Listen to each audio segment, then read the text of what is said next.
और नवलगढ़ की Punjab national bank की शाखा में गोल्ड लोन से जुड़े मामले में बड़ा फर्जीवाड़ा सामने आया। गोल्ड सेफ में रखे पैकेट में असली सोने की जगह पर नकली सोना मिलने से हड़कंप मच गया और इस पूरे मामले में बैंक मैनेजर पर गंभीर आरोप लगे हैं। सप्ताह भर से जो मामला सिर्फ बैंक और कुछ ग्राहकों के बीच में चल रहा था, अब वो सबके सामने आ गया और इस मामले के सामने आने के बाद बड़ी संख्या में पीड़ित भी बैंक पहुंचे। पीड़ितों का कहना है कि जब तक उनका सोना उन्हें वापस नहीं मिल जाता तब तक बैंक खुलने नहीं दिया जाएगा। क्या पूरा मामला है, कैसे हुई गोल्ड की ये चोरी, जरा आगे आपको दिखाते हैं।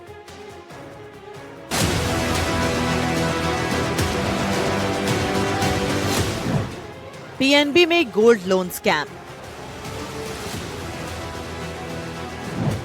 बैंक मैनेजर ने ही लगाया चूना।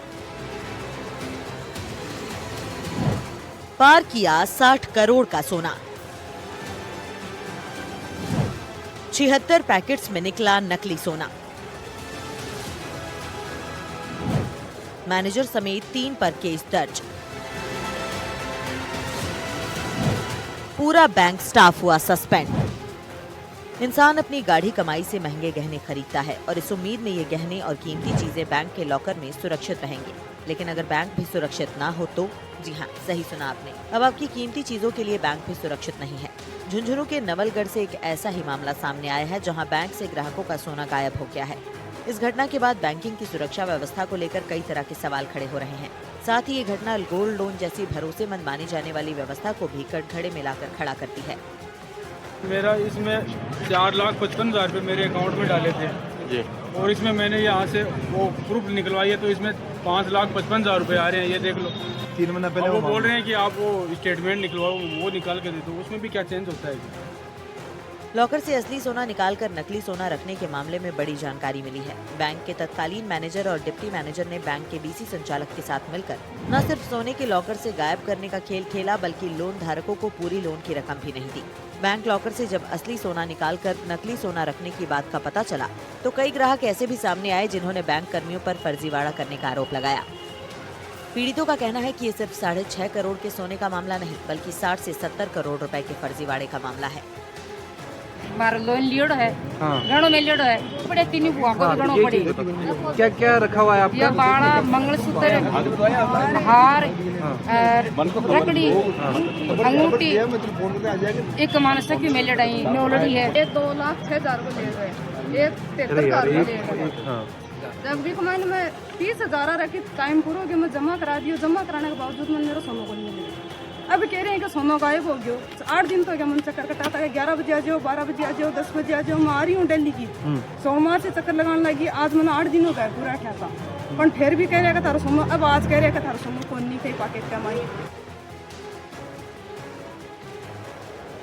ऐसा बताया जा रहा है कि बैंक के तत्कालीन manager Amit Kumar, deputy manager Anand Prakash ने बैंक के बीसी संचालक संतोष सैनी के साथ मिलकर असली गोल्ड को गायब किया। इसके बाद बैंक लॉकर में नकली गोल्ड रख दिया। लोन धारकों को लोन की पूरी राशि तक नहीं दी। ऐसे मामले भी सामने आए हैं जिसमें गलत तरीके से लोन उठाकर खुद ही राशि हड़प ली। स्टाफ साथ मिल रहे हो, एक आदमी तो चोरी कर इसका बन पर है कि एक मतलब 15 को स्टाफ है तो एक आदमी तो चोरी कर कौन सके भाई? 15 की सारा ही मिली भगत है, सारा गिरफ्तार होना चाहिए। 15 का 15 जितना भी स्टाफ है। अब अगर 4 अकाउंट है, 100 करोड़ रुपया वो माल है और अभी पर खरे कुछ भी को नहीं, तो मतलब अभी कुछ ही को नहीं। और मतलब टाइम दो माने बिल्कुल तारो पेमेंट बिलों को खरीद तो खरे अपन। पंजाब नेशनल बैंक है, उसके जो प्रबंधक है उन्होंने एक लिखित रिपोर्ट पेश की कि उनके बैंक में कार्यरत जो कर्मचारी है उनके द्वारा जो गोल्ड लोन दिए जाते थे, तो गोल्ड लोन का जो लॉकर था उस लॉकर से कोई टेम्परिंग की गई है। आभूषणों की जो है अदला बदली हुई है, जिसमें कि बैंक कर्मियों के विरुद्ध ही उन्होंने जो है FIR लॉन्च कराई है। प्रकरण संख्या 22/2026 विभिन्न धाराओं में दर्ज करके और SHO नवलगढ़ द्वारा अनुसंधान किया जा रहा है। अब आपको कुछ ऐसी केस स्टडीज के बारे में बताते हैं जिसमें ग्राहकों के साथ धोखेधड़ी की गई। एक महिला ने बताया कि उसने बीसी संचालक संतोष सैनी ने प्लॉट को गिरवी रखकर 7 लाख रुपए लोन देने की बात कही थी। 2 लाख रुपए घूस के मांगे और बाद में सिर्फ 50,000 रुपए दिए। जब महिला का पति बैंक गया तो पता चला कि उसकी पत्नी के नाम से भैंस पर भी लोन चल रहा है, जबकि उसके घर में कोई मवेशी भी नहीं है। दूसरे व्यक्ति को 2 साल पहले तत्कालीन मैनेजर अमित कुमार ने महिला शक्ति योजना में 9.5 लाख रुपए का लोन दिया। इसमें से 5 लाख रुपए खुद ही रख लिए। 50-50 हजार रुपए हर महीने देने का वादा किया, लेकिन इस व्यक्ति को 1 भी रुपया नहीं मिला। इस व्यक्ति को भी 3 गोल्ड लोन दिए, जिनमें से 2 गोल्ड लोन के गहने गायब हैं। एक महिला का 680 ग्राम के करीब सोना गायब है। पीड़ित 1 हफ्ते से अपने गोल्ड को लेने के लिए चक्कर काट रहे हैं, लेकिन बैंक के पास न कोई जवाब है और न ही कोई समाधान। बैंक प्रबंधन ने मामले को लेकर तत्कालीन manager Amit Kumar, deputy manager Anant Prakash समेत करीब आधा दर्जन कर्मचारियों को सस्पेंड कर दिया है। हमारी गली को प्रमोद नाम को लड़को मेरी जानकारी कराई भी से नहीं तो पंजाब बैंक न भी कौन जानती खटे है खटे नहीं है भी से जानकारी कराई तो मेरो बिरो रोड पर प्लाट है। जब भी प्लाट का मैं कागज दिया मुझको 8 महीना तो गिरवी दल ले पिसा देते मैंने 7 लाख रुपया।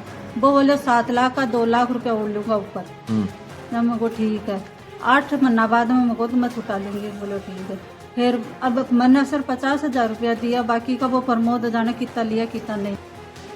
ये मामला सामने आने के बाद बैंकिंग सुरक्षा व्यवस्था और गोल्ड लोन प्रक्रिया पर भी सवाल उठने लगे हैं। इतने बड़े स्तर पर नकली सोना बैंक के लॉकर तक कैसे पहुंचा और इतने समय तक इसकी पहचान क्यों नहीं हो पाई। फिलहाल पुलिस इस मामले की जांच में जुटी है और बैंक प्रबंधन की ओर से सभी दस्तावेज, फुटेज और रिकॉर्ड जांच एजेंसियों को सौंपे जा रहे हैं। अब देखना होगा कि इस मामले में और क्या खुलासा होता है और आरोपियों को कब तक पकड़ा जाता है। इसके पहले जो ब्रांच मैनेजर थे वो और उनके साथ में हमारा एक बीसी जो बिजनेस करस्पॉन्डेंट होता है वो एजेंट जो है, ये दोनों लोग यहाँ से कुछ सोना गोल्ड का पैकेट जो होता है वो चोरी करके ले गया और उसके साथ कुछ अभी तक जो रिपोर्ट में आया है कि कुछ इसमें और पैकेट में हेरा फेरी हुई। मामले की विस्तृत जांच चल रही है।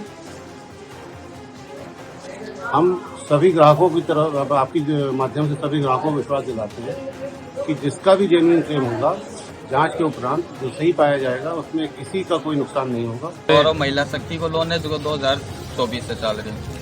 मैं आज संभालने के लिए आया, मन कल शाम को पता चला कि गोल्ड लोन के मायने की दिक्कत आई जना में जना खुलेडा है पैकेट वगैरह दिखाया, पैकेट कौन दिखाया मान भी कमाने फोटो दिखाई सिस्टम के मायने। तो हमारे जो 5,18,000 का भी कमाने से 2 चूड़ी कम पाई गई और बाकी का 2 लोन पूरा का पूरा ही गायब है।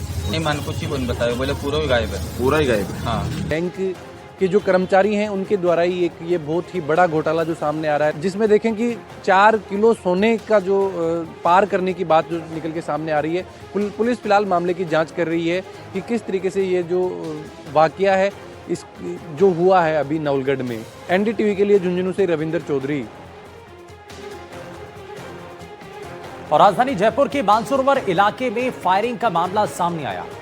हथियार के साथ आए बदमाशों ने पीछा कर युवक पर दौड़ते हुए फायरिंग की और वहां से भाग निकले। ये पूरी वारदात सीसीटीवी कैमरे में कैद हो गई। घटना के बाद मौके पर पहुंची पुलिस ने फायरिंग करने वाले बदमाशों की पहचान की और इन बदमाशों की तलाश की जा रही है। ऐसा बताया जा रहा है कि पुरानी रंजिश और पैसों के लेन देन के विवाद में फायरिंग की इस वारदात को अंजाम दिया गया। फायरिंग के दौरान पीड़ित ने दौड़कर अपनी जान बचाई। कैसे ये सब कुछ हुआ आगे आपको दिखाते हैं। जयपुर में पंडित गैंग की फायरिंग, पीड़ित ने भागकर बचाई जान। आपसी रंजिश, पैसों के विवाद में फायरिंग, पिस्टल हाथ में लेकर भागते दिखे बदमाश। राजधानी जयपुर में कैफे पर फायरिंग का मामला सामने आया है। ऐसा कहा जा रहा है कि फायरिंग में पंडित गैंग का हाथ है। घटना देर रात की है। RJ 21 कैफे पर फायरिंग हुई। घटना का सीसीटीवी फुटेज भी सामने आया है। हालांकि गनीमत रही कि फायरिंग में किसी को गोली नहीं लगी। शिप्रापत थानाधिकारी महेंद्र सिंह ने बताया कि हत्या की कोशिश के मामले में मुकदमा दर्ज किया गया है। आरोपी अशोक डागर सहित दूसरे आरोपियों की भी तलाश की जा रही है। आपको बता दें कि पीड़ित मानसरोवर इलाके में घूम रहा था। इस दौरान बदमाश अशोक, रवि पंडित शशांक और उसके साथियों ने उसका पीछा किया। जान बचाते हुए पीड़ित RJ 21 कैफे तक पहुंचा। यहां आकर तीनों बदमाशों ने उस पर भागते हुए गोली चलाई। गनीमत रही कि गोली उसे नहीं लगी। ये पूरा मामला पंडित गैंग से जुड़ा है। रवि पंडित मानसरोवर का हिस्ट्री शीटर है। अशोक डांगर चंदबाजी का हिस्ट्री शीटर है। इसके साथ ही शशांक पर भी कई मुकदमे दर्ज हैं। पीड़ित गाड़ियों का काम करता है। अशोक और पीड़ित का पैसों का विवाद पहले से ही चल रहा था।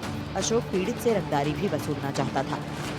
राजधानी जयपुर में इन दिनों एक नई गैंग एक्टिवेट हुई है और वो गैंग है पंडित गैंग। इस गैंग ने एक पीड़ित को निशाना बनाया और कैफे पर फायरिंग की दरअसल पूरे मामले का सीसीटीवी फुटेज भी सामने आया है। अब पीड़ित ऋतिक है वो अपनी जान बचाकर भाग रहा था। इस दौरान पीछे से रवि पंडित, अशोक, शशांक और इसके साथी आए और इस पर फायरिंग करने की कोशिश की, इस पर गोली मारी। गनीमत रही कि गोली इसके नहीं लगी, जिसकी वजह से उसकी जान बच गई। बार बार पीड़ित के मना करने के बाद देर रात पंडित गैंग ने पीड़ित को मारने का प्लान बनाया। हालांकि गोली उसके पास से निकल गई। बदमाश फायरिंग के बाद गाड़ी से फरार हो गए। बदमाश रवि पंडित पहले भी 80 लाख की लूट में गिरफ्तार हो चुका है। वहीं सभी बदमाशों पर आर्म्स एक्ट, मारपीट सहित कई धाराओं में मुकदमे दर्ज हैं। फिलहाल पुलिस इस गैंग की तलाश में जुटी है। इस गैंग ने जयपुर में और भी कई जगह फायरिंग और रंगदारी वसूलने की कोशिश की है। ऐसे में गैंग को पनपने से पहले ही जयपुर पुलिस इसे खत्म करने की कोशिश में जुटी है। पूरा जो विवाद है वो पैसों का लेन देन और रंगदारी से जुड़ा हुआ है। दरअसल आरोपियों का इससे विवाद है और पैसों का लेन देन था और इसके चक्कर में ये सभी आरोपी उससे और ज़्यादा रंगदारी भी मांग रहे थे, उसको लगातार परेशान कर रहे थे। जब पीड़ित ने मना कर दिया तो उसकी जान ले ली कि इन्होंने ठानी और इसके बाद मानसरोवर इलाके में इसकी रैकी की और जब वो कैफ़े के पास पहुंचा तो इस पर फायरिंग करने की कोशिश की। बहरहाल चिपरापत थाने में मुकदमा दर्ज हो चुका है और इसके साथ ही ये सभी फरार है, इनकी तलाश की जा रही है। इसके साथ ही अब तक की जो इन्वेस्टिगेशन में उसमें सामने आए हैं कि रवि पंडित मानसरोवर का हिस्ट्री शीटर है, इसके साथ ही अशोक डागर जो है वो चंदवाजी का हिस्ट्री शीटर है और शशांक पर भी कई सारे मुकदमे दर्ज है। इन सभी ने मिलकर एक गैंग बना रखी है और ये मानसरोवर इलाके में एक्टिवेट है और लगातार लोगों से अवैध वसूली और रंगदारी करने की कोशिश में जुटा हुआ है। बहरहाल अब जयपुर पुलिस, चिपरापत थाना पुलिस एक्टिवेट हो गई है और इस गैंग को पकड़ने में जुट गई है। सहयोगी निर्मल के साथ दीपक चावला, NDTV, जयपुर।